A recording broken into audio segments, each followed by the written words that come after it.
তারেক জিয়া অত পাগল না। বাস্তবতা এইটা, যা করেছেন আমার সাথে তারেক জিয়া সাহেবের পিএস অপু ভাই আর ওনার বন্ধু গিয়াসউদ্দিন মামুন, এই দুইজনই ছিল। কি করেছেন তাদেরকে?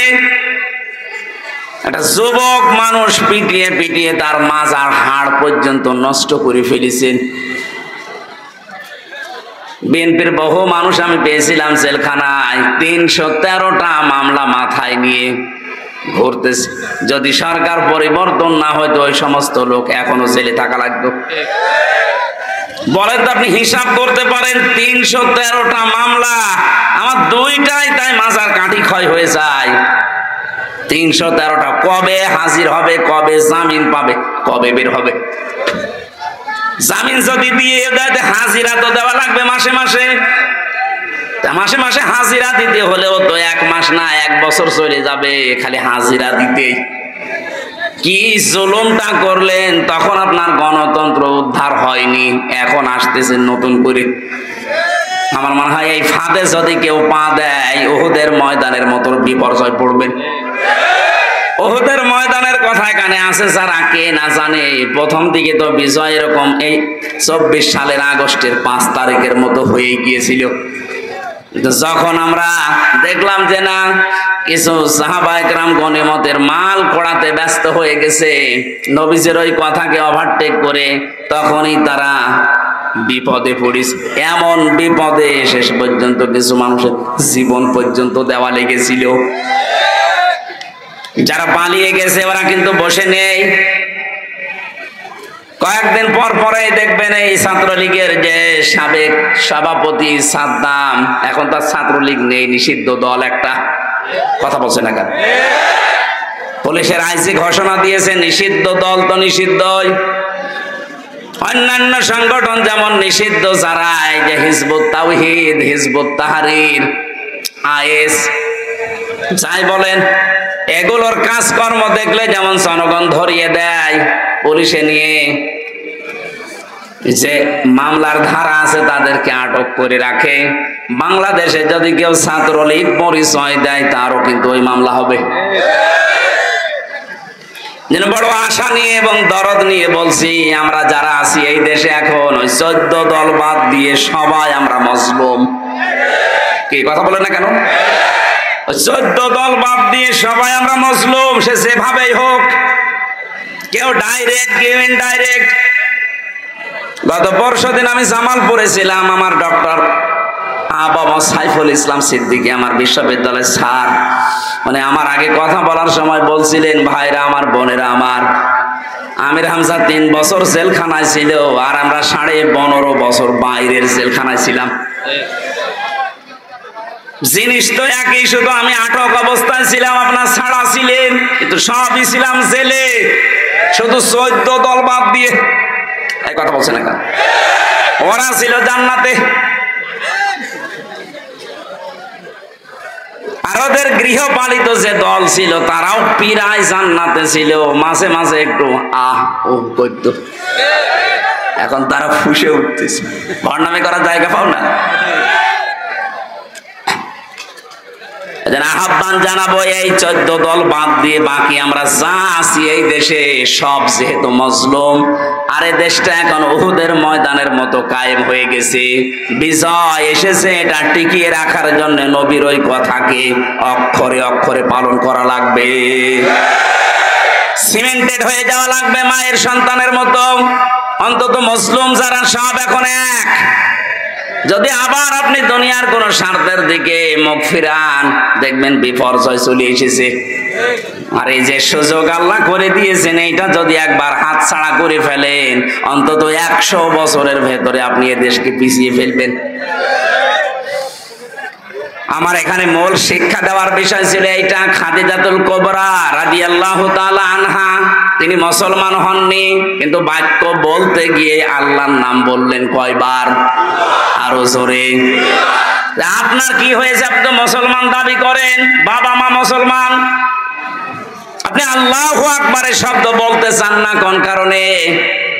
এটা তো আমি নিজে বানাইনি, সূরা বানী ইসরাইলের শেষ শব্দ এটা, ওয়াকাব্বিরহু তাকবীরা।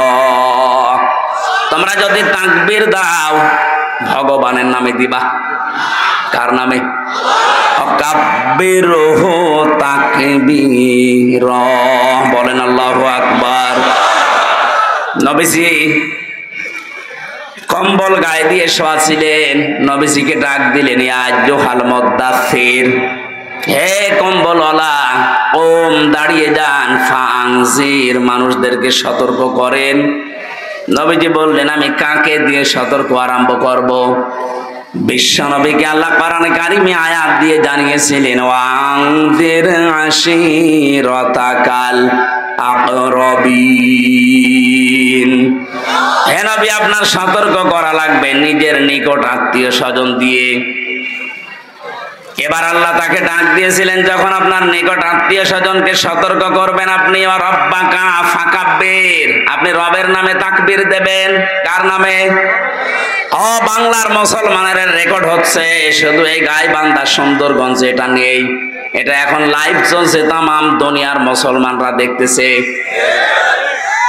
আমি বাইরের দেশগুলোতে গিয়ে দেখেছি, আমাদের এই অনুষ্ঠানগুলো যখন লাইভ হয়, ওইগুলো ওই দেশের ভাষায় রূপান্তরিত হয়ে ওরা ইংরেজিতে, কেউ উর্দুতে, কেউ হিন্দিতে দেখতেছে। আমরা যেমন বাংলায় কথা বললে বুঝি, ওরা ওই ভাষায় রূপান্তর করে শুনতে পাচ্ছে।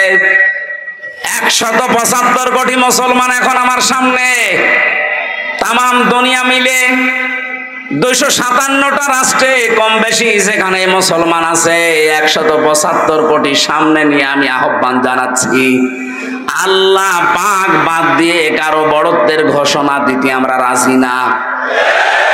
জীবনে তাকবীর যদি দিয়ে থাকেন বলবেন আল্লাহু আকবার।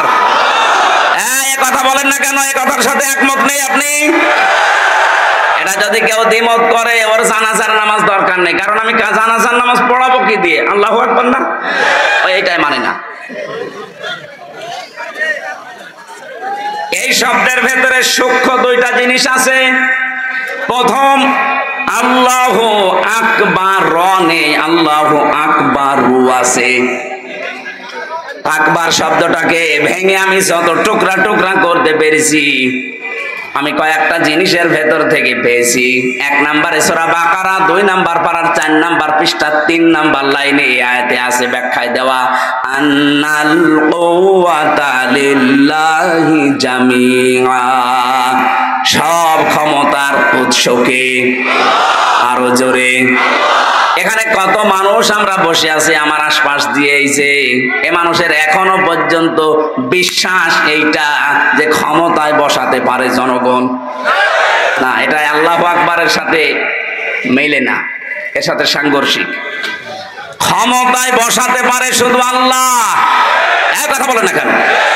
আপনি আল্লাহু আকবার বলে নামাজ পড়বেন, এর বাস্তবে নিয়ে যাবেন না। আপনার ওই সেজদা নেওয়ার জন্য কি আল্লাহ বসে আছে? আল্লাহ দেখতে চায় আপনি আল্লাহু আকবার ঠিক রাখেন কিনা।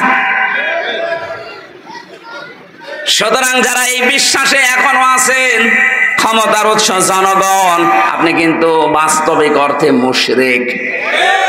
কারণ আল্লাহ যেটা পারে ওইটা অন্য কেউ পারে, এই বিশ্বাস করার নাম শিরিক। আর শিরিক যারা করে তারা মুশরিক। নেন আমার ভুল ধরেন, আমি যে পর্যন্ত বললাম এ পর্যন্ত ভুল ধরেন তো দেখি। ভুল যদি ধরতে না পারেন আমাকে এই মুহূর্তে মেনে নেওয়া লাগবে। আপনি নিজেও কোরআন হাদিস চিন্তা ভাবনা করে পড়বেন না, কেউ বললে আপনি মানবেনও না। কি হয়েছেন কি আপনি? বলেন কি হয়েছেন আপনি? আপনি জাহান্নামে যাবেন আর আপনাকে আমি যেতে দেব মানে? আপনি আমার ভাই, 6টা হক আছে আপনার উপর আমার। আপনি জাহান্নামে যেতে চাইলেও আমি দিতে চাই না। দরকার হয় পা ধরে ঠ্যাং ধরে যেভাবে হোক আমি আটকাবো আমার সাধ্য মতো। আমি কোরআনের চোখ হাদিসের চোখ লাগিয়ে দেখতে পাচ্ছি, এই যে কোরআন হাতে নিয়ে বলছি, এদেশে বহু মানুষ এই শিরিক করার কারণে জাহান্নামে চলে যাচ্ছে। এটা তার চিন্তা বিশ্বাস আকীদার শিরিক। যারা বলে ক্ষমতার উৎস জনগণে মুশরিক, কথা বলছেন না কেন? এই চিন্তা ভাবনা আপনাকে এখনো পাল্টাতে হবে। আপনাকে আমি লেখাপড়া করার জন্য তথ্য দিচ্ছি। সূরা এটা নাহালের ভেতরে আছে, 14 নাম্বার পারা 9 নাম্বার পৃষ্ঠা 13 নাম্বার লাইনে আছে, 12 নাম্বার লাইনে আছে। 32 নম্বর আয়াত, আল্লাযীনা তাতাওয়াফফাহুমুল মালাইকাতু তাইয়্যিবিনা ইয়াকুলুনা সালামুন আলাইকুম উদখুলুল জান্নাতা বিমা কুনতুম তা'মালুন। আমি যত তাফসীর পড়েছি বাংলাদেশে এই আয়াতের উপরে তাইয়্যিবিন, এটা মানে খালি পোশাকের পবিত্র না। কে যেন এই পোশাকটা আমারে দিল, দেখতে তো ভালোই লাগছে। শুধুমাত্র এই পোশাকের পবিত্রতা না, শুধু দেহের পবিত্রতা না, তাইয়্যিবিন এই শব্দে মুফাসসিরিন ইকরাম প্রায় 28টা অর্থ দিয়েছেন। আপনার পোশাক আশাক তো পবিত্র লাগবে, দেহ পবিত্র লাগবে, চিন্তা চেতনা বিশ্বাস আকীদা এইগুলো পবিত্র করা লাগবে। আজ এই দেশে কিছু আলেম আছে খালি আকীদার ভুল ধরে, ওর নিজের আকীদা যে অপবিত্র ওই দিকে ওর খেয়াল নেই। কথা বলেন না কেন? আপনি যা পড়ে আলেম হন, আপনার ওই কিতাবের ভেতরে হাজারো আকীদার গলদ আছে, আর আপনি আন্দাজে একজনের উপরে আকীদা নিয়ে আপনি আন্দাজে মানুষকে যে ছোট করার চেষ্টা করেন, আল্লাহকে ভয় করেন। আপনার কি অবদান আছে ইসলামের উপরে, আর যার ভুল ধরেন তার অবদান আপনি গুণেও শেষ করতে পারবেন না। এজন্য আহ্বান জানাচ্ছে আপনাকে আমি হাতে পায়ে ধরে, কারো উপরে কোনো দোষ দিতে হলে অথেন্টিক ভাবে আপনাকে আগে জানা লাগবে না। যে আন্দাজে কোনো দোষ যদি তার উপরে মিথ্যা চেপে বসে, কিয়ামতে এইটার জন্যই আপনি ধরা খেয়ে যাবেন। আর আমার মনে হয় এই কারণটা আজ বাংলাদেশ, ভারত আর পাকিস্তানের সবচাইতে বেশি। সাবধান, শিরকের এই বিশ্বাসে যারা আছেন তারা অপবিত্র। যখন মারা যাবেন ফেরেশতারা কিন্তু এসে বলবে ফাআলকাবুস সালামা মা কুন্না না'মালু মিন সু বালা ইন্নাল্লাহা আলিমুম বিমা কুনতুম তা'মালুন। ও গাইবান্ধাবাসী, আমি একটা বিষয় ক্লিয়ার করার জন্য পর্যন্ত এসেছিলাম, সেটা হচ্ছে আল্লাহ পাক ক্ষমতার উৎস, জনগণ ক্ষমতার উৎস নয়। যেহেতু এই দেশে এই আকীদা, এই বিশ্বাস, এই চিন্তা নিয়ে অনেকেই চলেন, সেই জন্য আমি সতর্ক করলাম, যদি এরকম গলদ চিন্তা কারো থাকে, বিশ্বাস থাকে, আপনি এখনই তওবা করে ভালো হয়ে যাবেন।